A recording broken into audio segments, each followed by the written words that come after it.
So what we're going to be doing today, we're going to continue on the second order circuits. Last time I gave you a recipe as to how you can apply a second order differential equation to like a circuit and how you can actually find initial conditions to get the unique solution to that differential equation.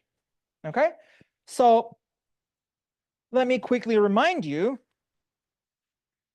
given a circuit with only DC sources, we can write a differential equation that's representing the circuit. In the case of a second order circuit, this differential equation is a second order differential equation, which we know it looks like this. d squared dx dt squared plus 2c omega naught dx dt plus omega naught squared xt equals some constant. Right? And we said the solution to this differential equation is some constant that's due to this constant force function plus the complementary solution, which is due to the homogeneous differential equation. So the solution here, x of t, is some particular solution plus the complementary solution, which is some constant k plus x complementary of t. And we said that x complementary of t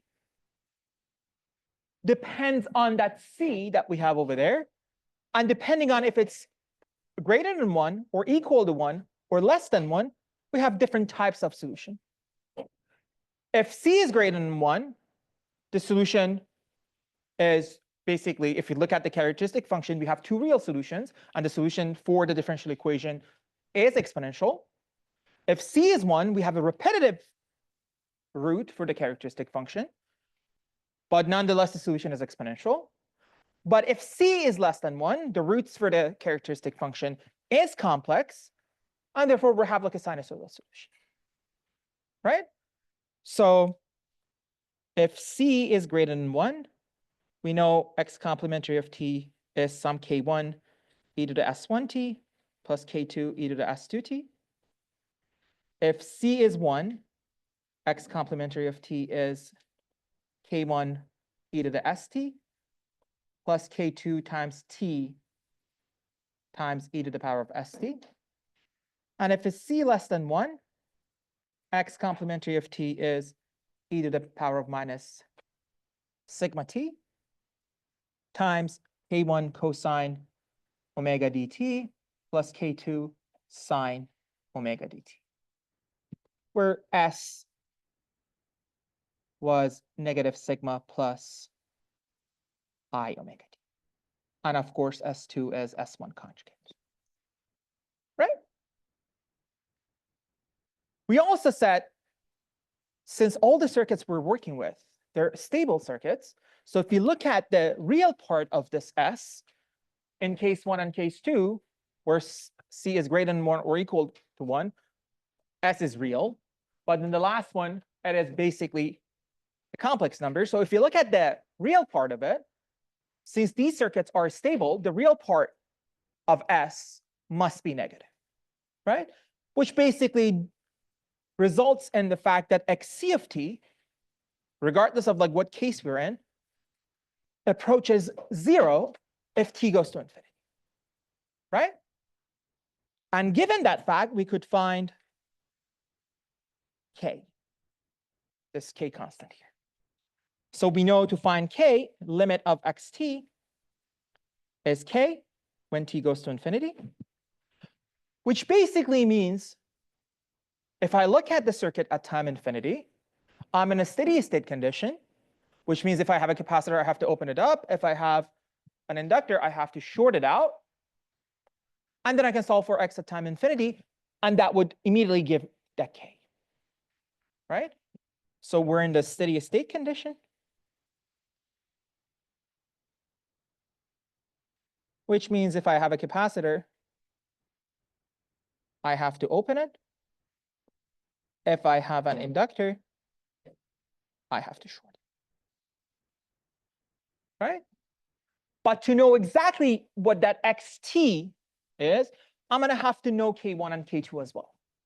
And we said since this is a second order differential equation and we have two unknowns, we have two constants we need to find, we need two initial conditions. And we said the initial conditions are x at time 0 plus and the derivative of x at time 0 plus. So to find K1 and K2, we need two initial conditions,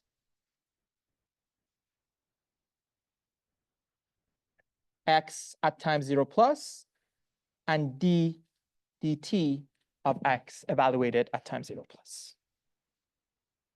But keep that in mind. This solution x of t might not be continuous. It could be, but it could not be. Right?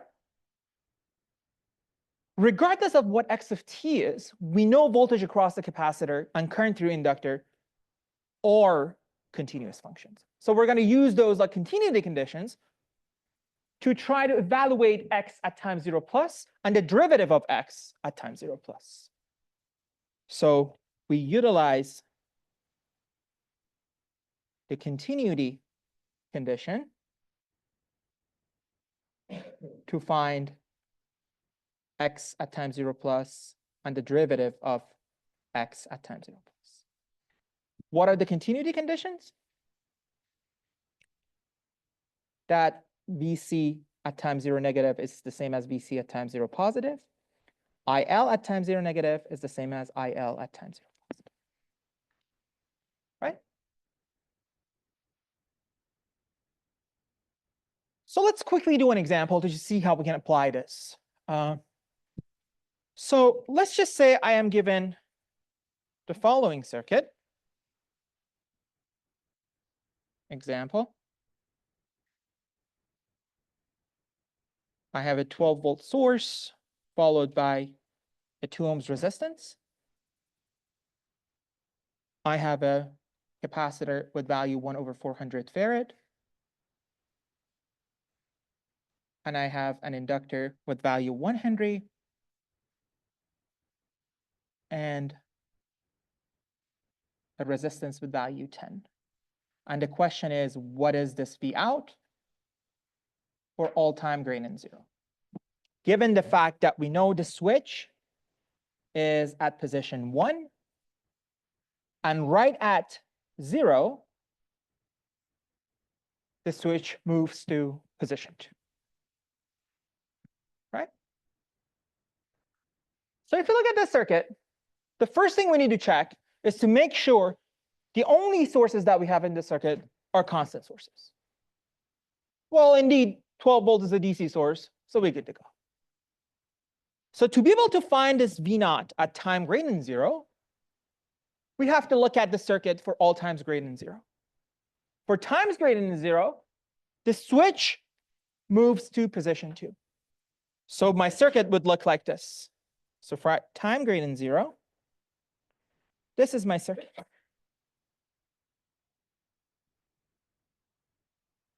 I have a 1 Henry, and I have a 10 ohms resistance, and I have to find this V naught. Right? Let me call current through the capacitor IC of t, current through inductor IL of t, and current through this resistor IR of t. Right? Do you agree I can write a KCL at the top node? I can write a KCL at any node I want, including the top node, right? So I'm going to call this my ground. I'm going to write a KCL.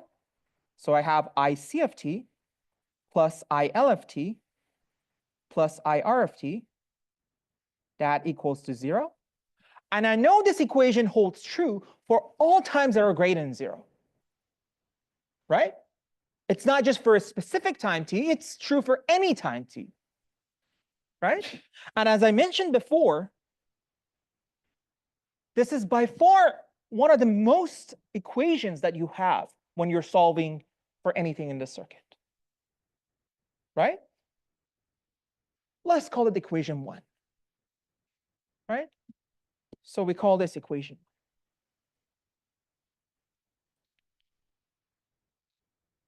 One of the reasons that this equation is one of the most important equations you have, because using this equation, you can write a differential equation. That's one of the reasons.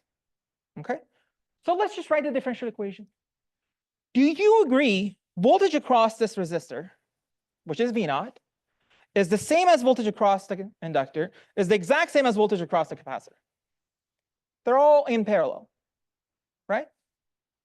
So if I want to write IC of t, what is the relationship between I and voltage across the capacitor? I equals C dV C dt. But VC over here is V naught. So IC of t is C dV naught dt. What is the relationship between I through an inductor and voltage across it? Remember, voltage across this inductor is V naught. What is it? What is the relationship? It's through an integral, right? So I'm going to write this as IL at some time t naught plus 1 over L integral from t naught to t of V naught tau d tau. How about IR of t? IR of t is current through this resistor, which I know voltage across it is V naught. So how can I relate these two things? Ohm's law, right? So IR of t is V naught of t divided by R. That should be 0. Right? Looking at this equation, I cannot solve it. I have an equation that has both integral and derivative in it.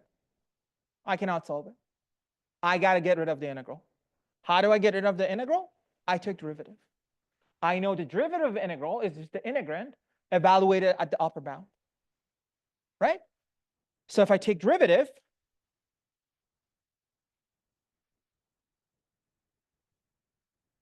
derivative of the first term, c is constant, I can pull it out. Derivative of a derivative is the second derivative, so I have c dv naught dt squared plus. What is the derivative of current through inductor evaluated at one point? That is 0. Why? Because I evaluated the current at one point, so it's a number, right? So it's 0 plus 1 over L. Again, derivative of integral is just an integrand, which is V naught evaluated at the upper bound, so it's t, plus 1 over R dV naught dt. Derivative of 0 is still 0, right? Again, I'm still not happy with this equation. Why am I not happy with this equation? Because if I look at the leading factor, it is C. It's not 1. I got to get rid of it and make it 1. How do I do this? Divide everything by C. So if I divide everything by C, I have d squared V naught dt squared plus 1 over RC dV naught t dt plus 1 over LC V naught of t, that is 0. Right? So this is my equation. Obviously, I have the value for R, L, and C. I can plug it in here, right? If I plug them in here, the equation I get is that d squared V naught dt squared plus 40 dV naught t dt plus 400 V naught of t equals 0. And that equation is true for all time greater than 0. Right? I have a differential equation that's representing this circuit. If I solve it, I know exactly what V out is. Right? What is the solution of this differential equation? It is some constant plus the complementary solution. And to know exactly what that complementary solution is, I got to look at the characteristic function. Right? So the characteristic function here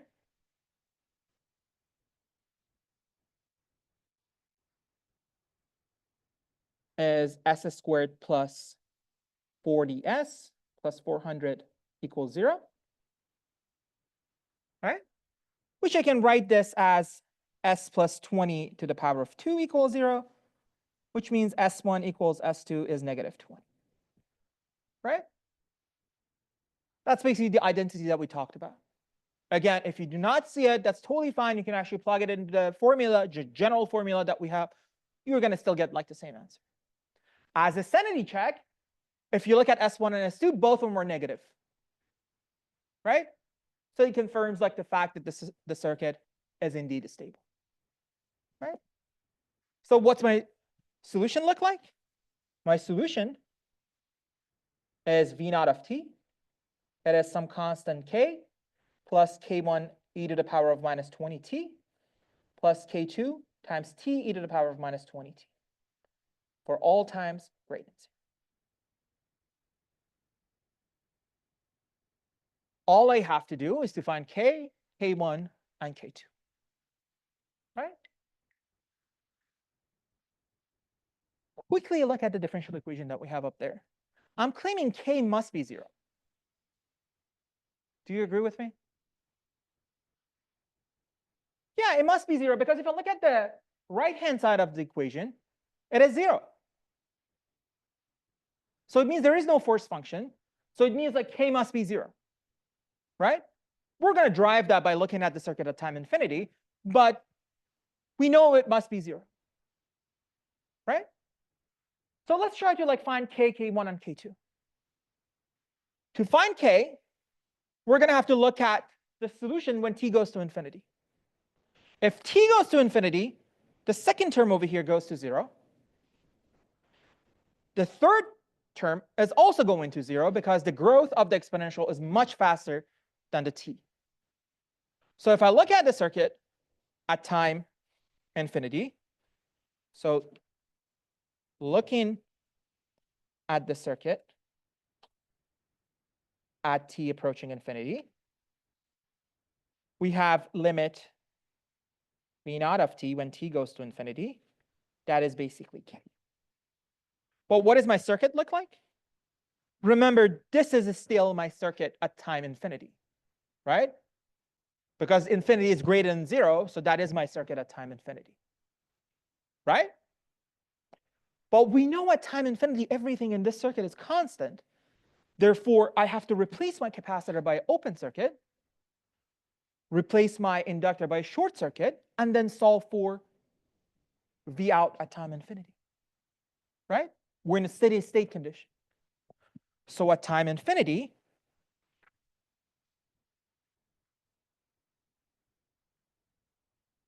my circuit looks like this.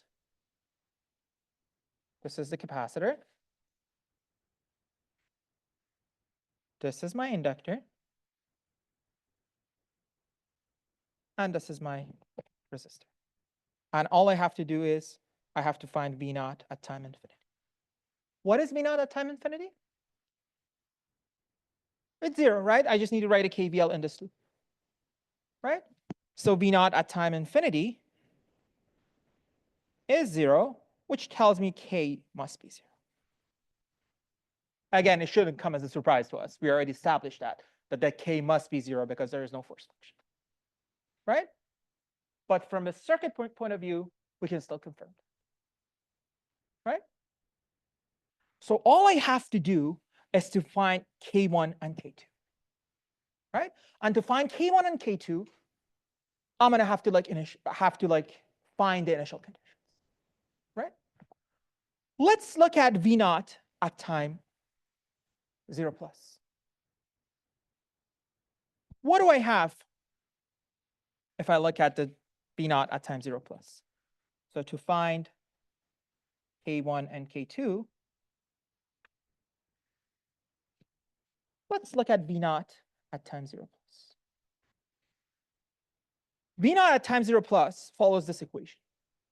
So if I replace t by 0, what do I get? I get k plus k1 times 1 plus 0 because I have this t here. I already know this K is 0. So I know V naught at time 0 plus is exactly K1. Right? But look, V naught is voltage across this resistor, which is exactly the same as voltage across this capacitor. Right? So I know this V naught is continuous. So this V naught is V naught at time 0 negative because V naught is voltage across the capacitor.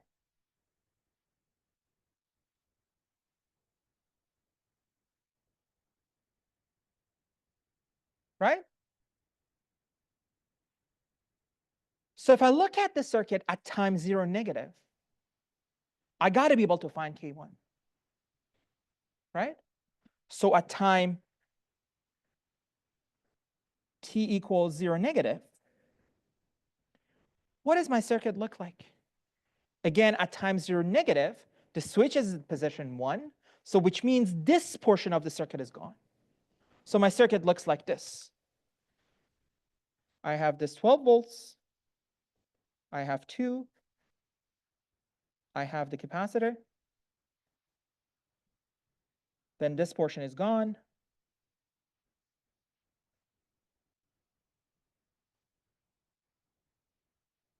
I have the inductor. And I have this 10. Right? And this is for all times less than 0. Particularly at time t negative, I'm again back to the steady state condition, because everything in this circuit is constant. So my circuit looks exactly like this. So t equals 0 negative. It's a 12. It's a 2. This becomes open. This is VC at time 0 negative. I have to replace this by a short circuit, which gives me IL at time 0 negative. And I have a 10. And that's it. You agree with me? Do you agree this is my circuit at time 0 negative? Everybody with me? Yes? So what is VC at time 0 negative then? What is VC at time 0 negative? What is this voltage? And at 12? I just need to write a KVL here, right? Since this is open, there's no voltage drop across this. So VC at time 0 negative is 12. I know VC is a continuous variable, therefore this is VC at time 0 plus. Right? But do you agree VC at time 0 plus is exactly V naught at time 0 plus? That's what we talked about. Right? So that is V naught at time 0 plus. What is V naught at time 0 plus? That's K1. So I know K1 must be 12. Right? Let me call this equation up here equation 2. Okay? What is IL at time 0 negative? What is it? Just need to write a KVL here. What is it? 0. Which I know it is IL at time 0 positive. So I'm going to call this equation 3. Look what we have so far. I was able to find K. I was able to find K1 just by using V naught at time 0 plus. I need to find K2, and then I'm done. How do I find K2? Remember, I started solving this circuit by writing a KCL. And I said that KCL is one of the most important equations that you have. One of the reasons was I wrote the differential equation based off of that. Another reason is that I can find the initial conditions using that equation. Keep that in mind. That equation is true for all times greater than 0. And all times greater than 0 contains 0 plus. So I can write down that equation for a particular time 0 plus. So this equation that I have over here is true for all times greater than 0, including 0 plus. So I'll apply equation 1 for time equals 0 plus. What do I have?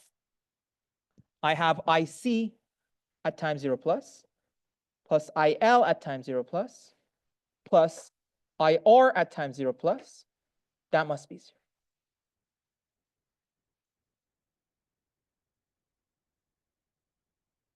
Right? You with me? What is IC at time 0 plus? We don't know. We don't know. Because we know IC at time 0 plus is not IC at time 0 minus. That's not continuous. We don't know what it is. We do know if we wanted to compute it, we have to take derivative of VC and evaluate it at time 0 plus. So this IC at time 0 plus is C times derivative of voltage across the capacitor, which I know it's V naught, evaluated at time 0 plus. Right? What is IL at time 0 plus? Remember, equation 3 tells us like IL at time 0 plus is the same as IL at time 0 minus, and it's 0. So I'll plug in 0 here, plus 0. And this is due to equation 3. What is IR at time 0 plus? Do you agree IR at time 0 plus is V naught at time 0 plus divided by R? But I already know V naught at time 0 plus is the VC at time 0 plus, which is 12. And again, that's due to equation 2. Right? I know the whole thing here must be 0. Right? So what do I have? I have 1 over 400 dV naught dt evaluated at time 0 plus 12 divided by 10 equals 0. R is 10, right? So I can find this derivative. So this derivative, dV naught dt, evaluated at time 0 plus, is negative 480.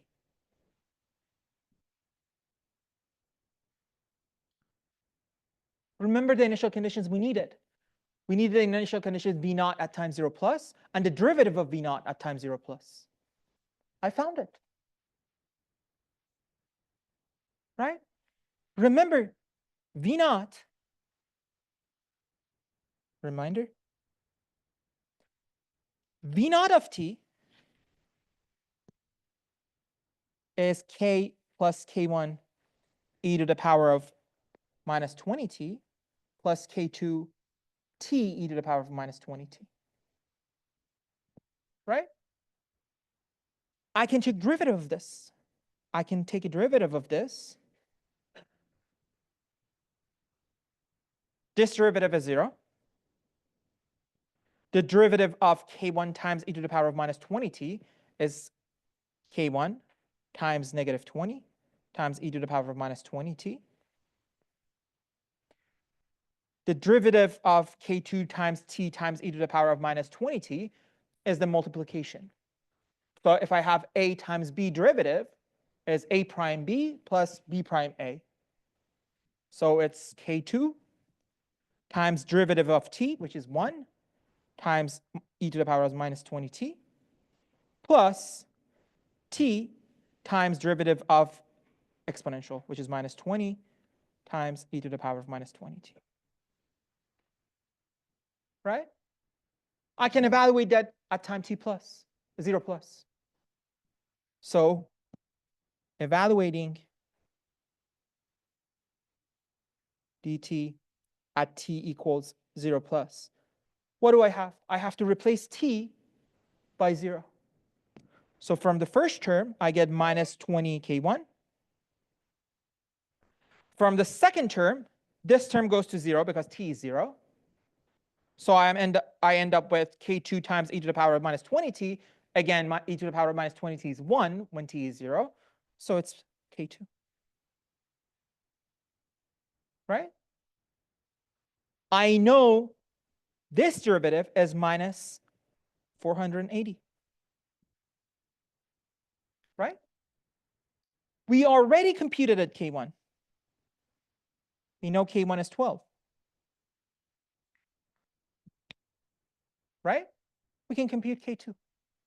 So it turns out k2 is negative 240. We're done. We know everything. I know v naught of t is k, which is 0, plus k1, which is 12 e to the power of minus 20t, plus k2 times t e to the power of minus 20t. So it's minus 240 t e to the power of minus 20t for all times greater than 0.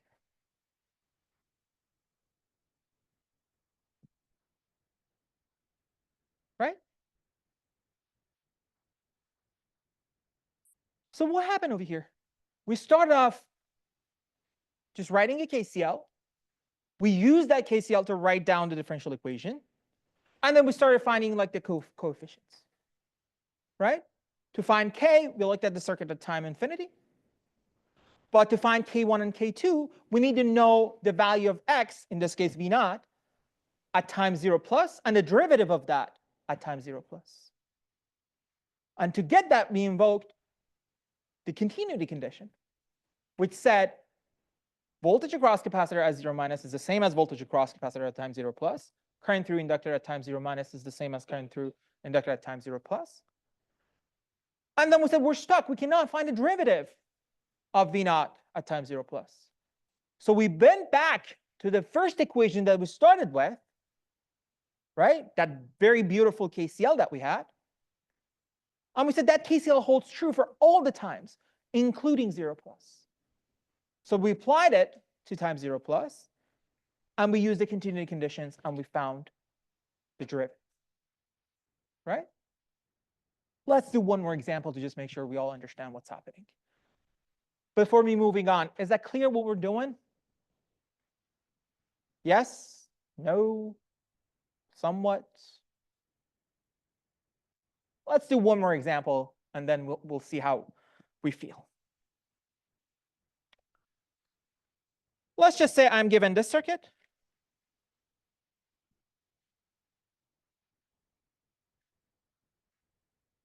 I have a 12 volts connected to an inductor with value 1.25 Henry. Over here, I have a 6 ohms resistance. Let's just say I have a switch there, and then 1.5 and 0.1 farad over here. And the switch is closed, but at time 0, it becomes open. Let's call this current IT, and let's just find IT for all times greater than 0. Right?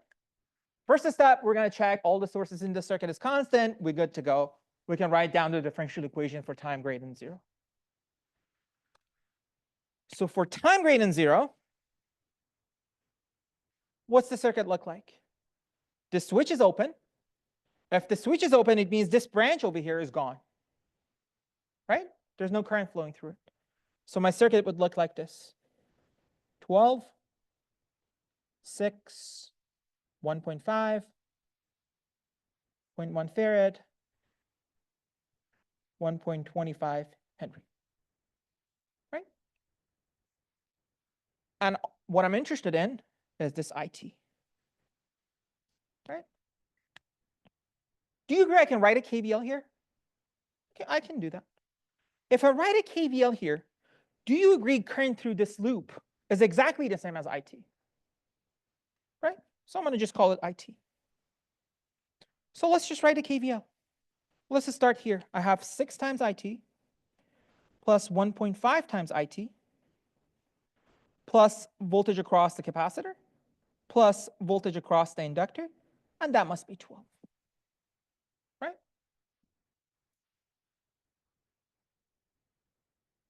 I'm going to combine these two terms. So I got 7.5 times IT plus VCFT plus VLFT, that is 12. Again, that is the most important equation I have, right? I'm going to call it equation 1.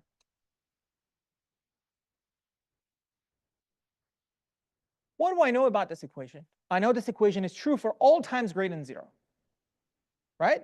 So this is true for all times greater than 0. But let's just relate everything in this equation in terms of this IT, because that's the variable I'm interested in. Well, the first term is in terms of IT. We're good to go. The second term is voltage across the capacitor. I know current through that capacitor as IT. So what is the relationship? So the relationship is through the integral. So I have 7.5 IT plus 1 over C integral from minus infinity to t I tau d tau. How about VL? How can I relate voltage across the inductor through current through it, to current through it? VL is L di dt, right? So I have plus L di dt, and that must be 12, right? Again, I'm stuck. I have an equation that has both integral and derivative. I got to get rid of the integral, so I'm going to take derivative. So if I take derivative,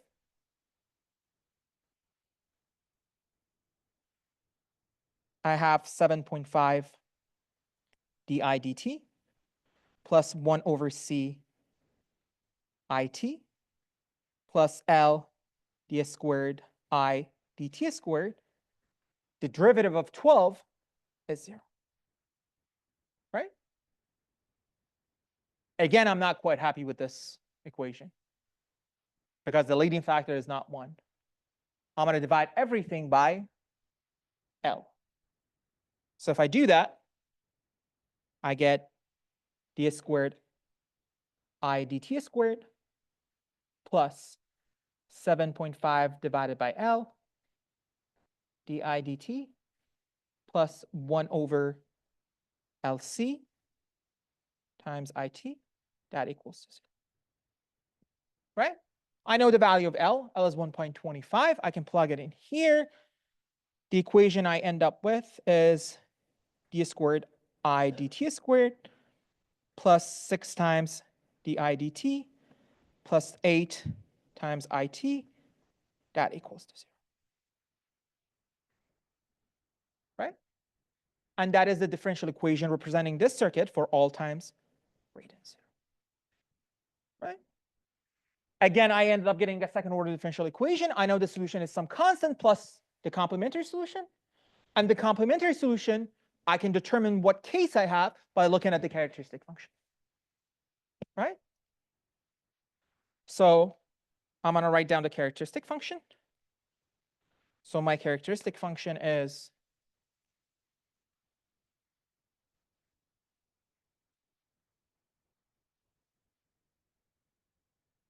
ss squared plus 6s plus 8 equals 0, right? Again, I can just apply the formula, or I can decompose it, right? I'm looking for some roots that have this as their summation and this 8 as its multiplication, right? So I can basically write it as s plus 2 times s plus 4 equals 0, right? If I look at the multiplication, that's 8, summation, that's 6, right? So I know s1 is -2, s2 is -4, right? If you cannot decompose it, again, you can go back to the formula, plug it in there, and find the solutions. That's going to be exactly the same. right? Good thing is I can check and see like both S1 and S2 are negative, so it means like my circuit is stable, everything is good, right? Now I know the solution, which is IT, is some constant K plus K1 e to the power of minus 2t plus K2 e to the power of minus 4t. And that's true for all times greater than 0. Right? All I got to do is to find K, K1, and K2. Right off the bat, look at the equation. I know K must be 0. Right? Force function is 0, therefore I don't have any constant. Right? But let's verify that by looking at the circuit at time infinity. So at time infinity,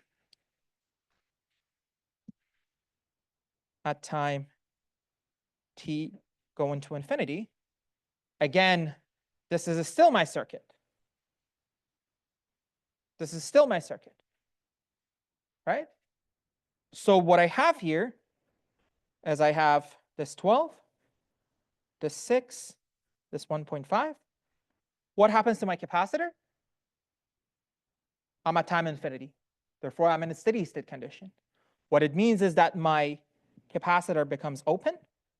So that is VC at time infinity. My inductor becomes short circuit. So that is IL at time infinity, which is the exact same as I at time infinity. Right? What is I at time infinity? That is 0 because it's an open circuit. Right? Therefore, K must be 0.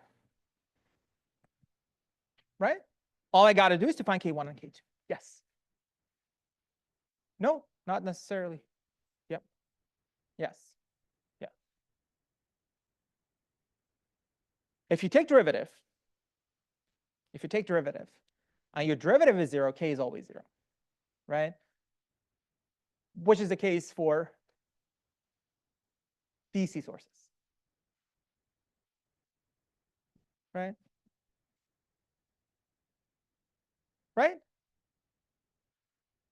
All I got to do is to find K1 and K2. Right? How do we find K1 and K2?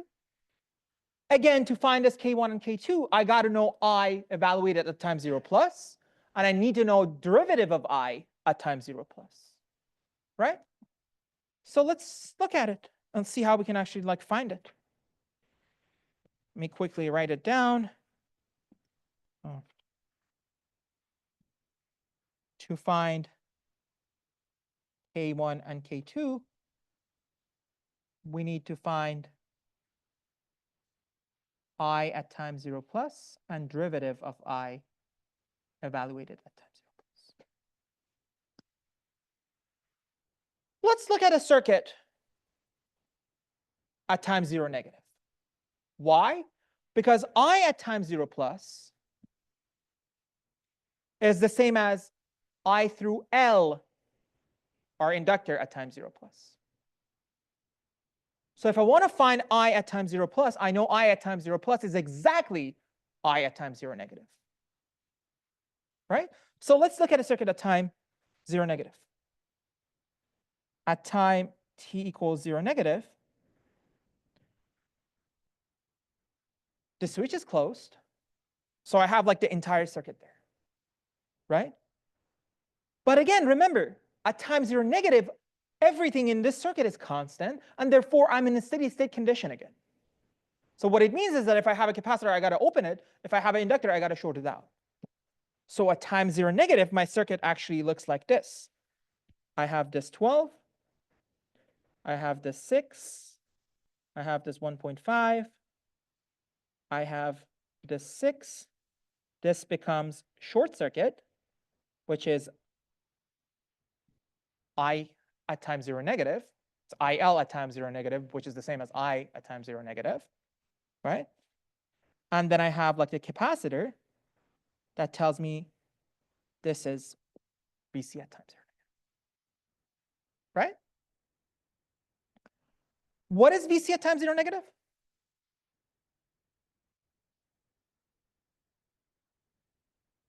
It's -6, right? Look at the polarity here. I can write a KVL basically here, right? If I do that, I have VC at time 0 negative plus 6 equals 0. Therefore, VC at time 0 negative is negative 6, right? And I know it is a continuous variable, so this is exactly VC at time 0 plus, right? Let's call this equation 2, right? What is IL at time 0 negative? That is basically I at time 0 negative. What is it? Again, I just need to write a KVL here, right? So if I write a KVL, I have 6 times I at time 0 negative minus 6 minus 12, that is 0. Therefore, I at time 0 negative, it is 18 divided by 6, which is a 3. Right? Therefore, I know IL at time 0 negative, which is I at time 0 negative, is the same as IL at time 0 plus, which is the same as I at time 0 plus, and that's a 3. Right? Let's just call this equation 3. Right?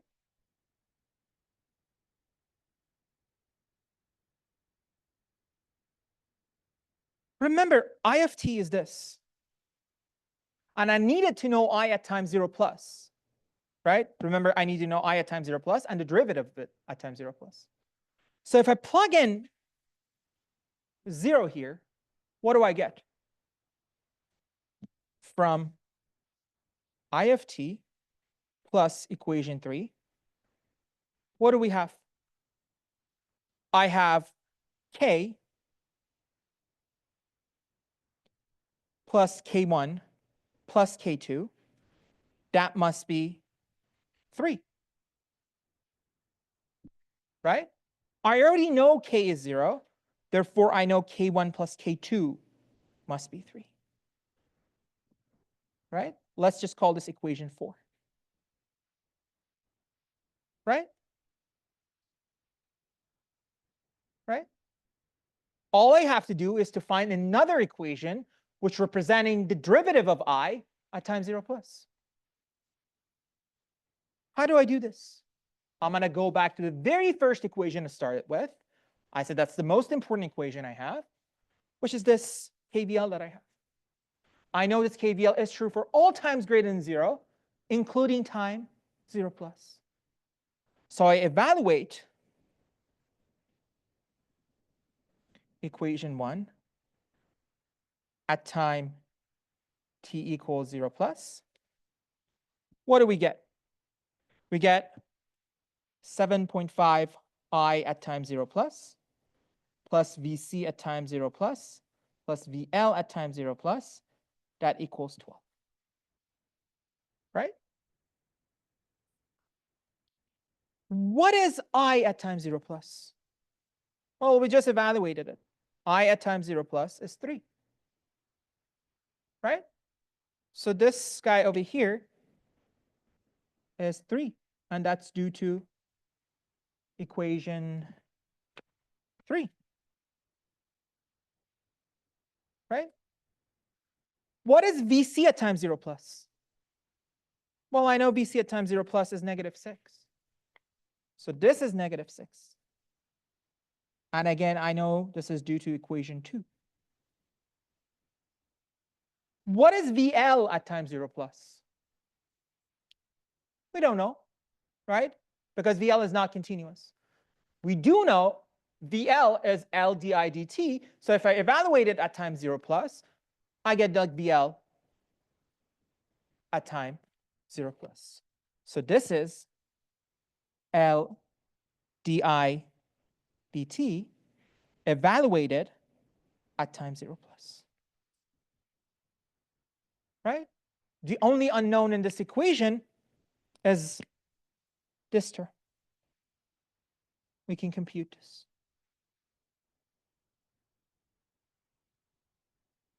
Right? Right?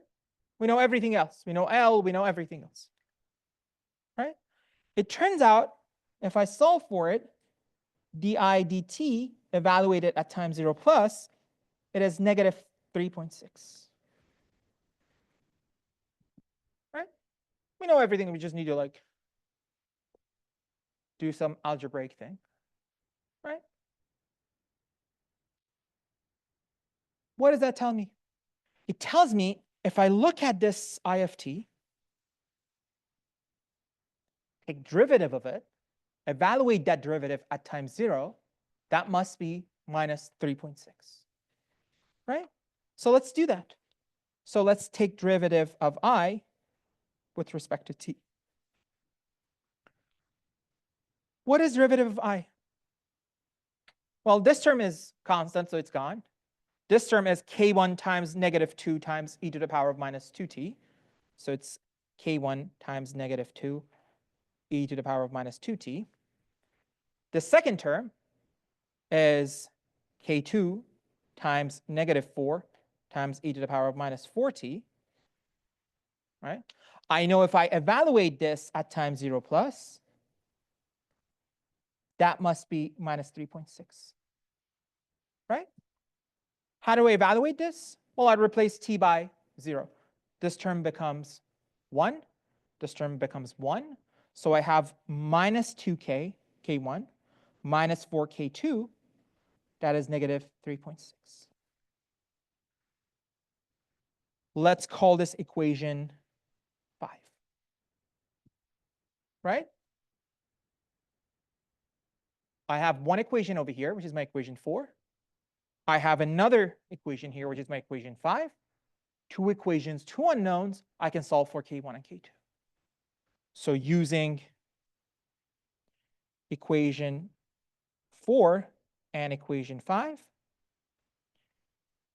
we can solve for k1 and k2, which tells us k1 is 4.2 and k2 is negative 1.2.